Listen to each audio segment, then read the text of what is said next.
In this lecture, we are going to talk about oxygen saturation levels in different chambers of the heart in a patient with ASD, atrial septal defect, along with Eisenmenger syndrome.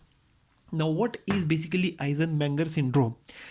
In Eisenmenger syndrome, there is increased constriction in the lungs and there is increased resistance in the lungs, due to which it is difficult for the right ventricle to pump the blood into the lungs.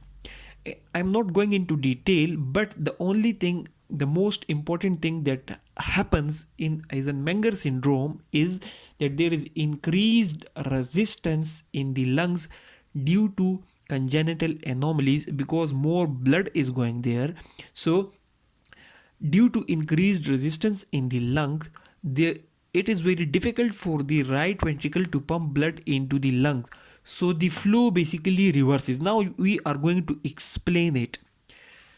We discussed that in the normal heart, the saturation level in the right ventricle, saturation of blood in the right atrium is 70%. Saturation of blood in the right ventricle is also 70%. Saturation of blood in the pulmonary artery is also 70%. This pulmonary artery is basically taking blood to the lungs. Now, saturation level of blood in the left atrium is 100%. Saturation of blood in the left ventricle is also 100%. Saturation of blood in the aorta is also 100%. In atrial septal defect, there is a defect in the atrium. There is a defect in the septum between two atria, in the right atrium and the left atrium. So there is mixing occurring. Blood from the right atrium or the left atrium, it can go either way. So normally in the atrial septum defect without Eisenmenger syndrome, the blood from the left atrium comes into the right atrium. In patients with atrial septum defect without Eisenmenger, blood from the left atrium comes into the right atrium. Because there is a defect between the two atria, pressure on the left atrium side is high, pressure on the right atrial side is less. So blood comes from the left atrium into the right atrium, and it changes the saturation level of blood, the oxygen saturation of blood in different chambers. Now we discussed in our previous lecture that when ASD occurs, oxygenated blood from the right atrium comes into the oxygenated blood from the left atrium comes into the right atrium, and it changes the saturation. The normal saturation was 70%, but it brings it to the 85%. Now that 85% saturated blood comes into the right ventricle as well, and that 85% saturated blood goes into the pulmonary artery as well. Now that is something which occurs in atrial septum defect only. But with the passage of time, there are changes occurring in the lungs, and the resistance in the lungs increases, and it is difficult for the right ventricle to pump blood into the lungs. So it becomes easier for the blood to go from the right atrium into the left atrium. Normally in the ASD, the blood from the left atrium comes into the right atrium. It may be a little bit difficult. This concept may be a little bit difficult, but if you watch it again and again with concentration, then you will understand that these are the normal saturations of blood. These are the normal saturation. Normally, right atrium 70%, right ventricle 70%, pulmonary artery 70%. Normally, right ventricle 100%, right atrium 100%, aorta 100%. In ASD, that oxygenated blood comes here, and it increases the saturation from 70% to 85%, and that 85% blood comes into the ventricle, so it also becomes 85%, and that 85% goes into the pulmonary artery.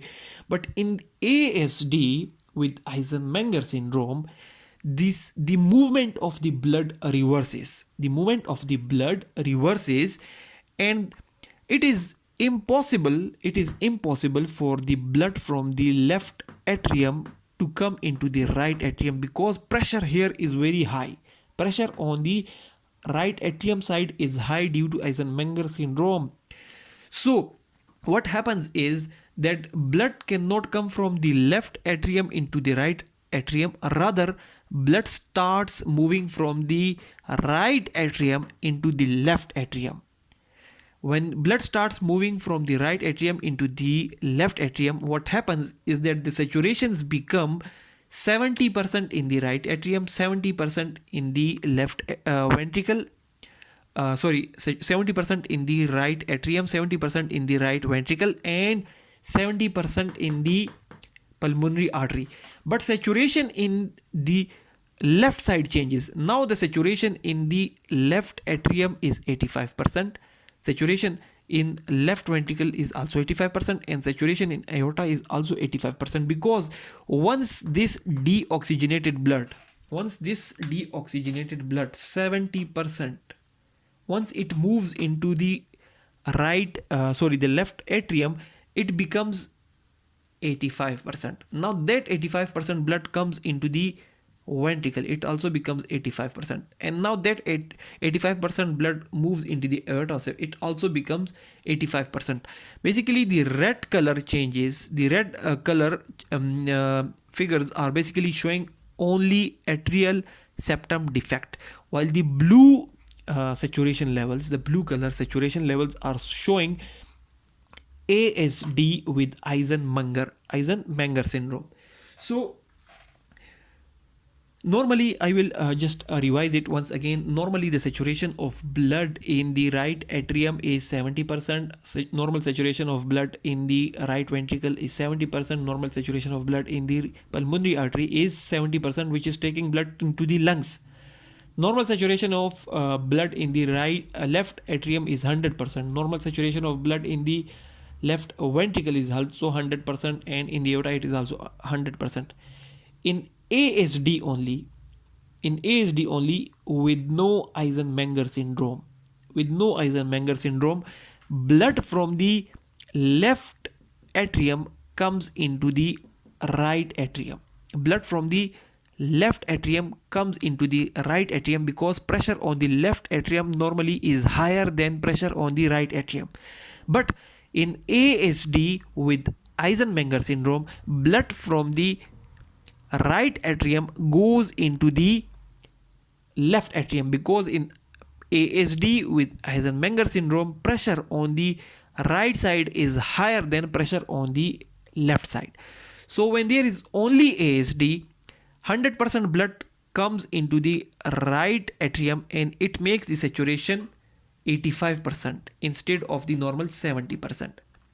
And now that 85% blood flows from the right atrium into the ventricle, so it is also 85%, and then into the pulmonary arteries it is also 85% in ASD.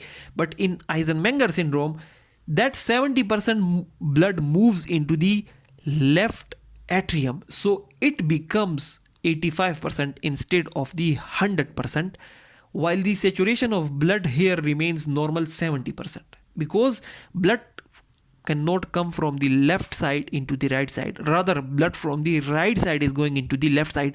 So the saturation this time changes on the left side. And once the saturation in the left atrium becomes 85%, that 85% blood moves from the left atrium into the left ventricle and then into the aorta. So in ASD with Eisenmenger syndrome, saturation in the left atrium is 85%, saturation in the left ventricle is 85%, and in the aorta it is 85%, but saturation on the right side remains 70%. On the right side it remains 70%, and without ASD, saturation on the left side remains 100%, but on the right side it becomes 85%. Now that's only about the ASD with Eisenmenger. If in if Eisenmenger syndrome occurs with VST, and if Eisenmenger syndrome occurs with PDA, then the changes will be a little bit different. Then we are going to discuss those changes in the next lecture.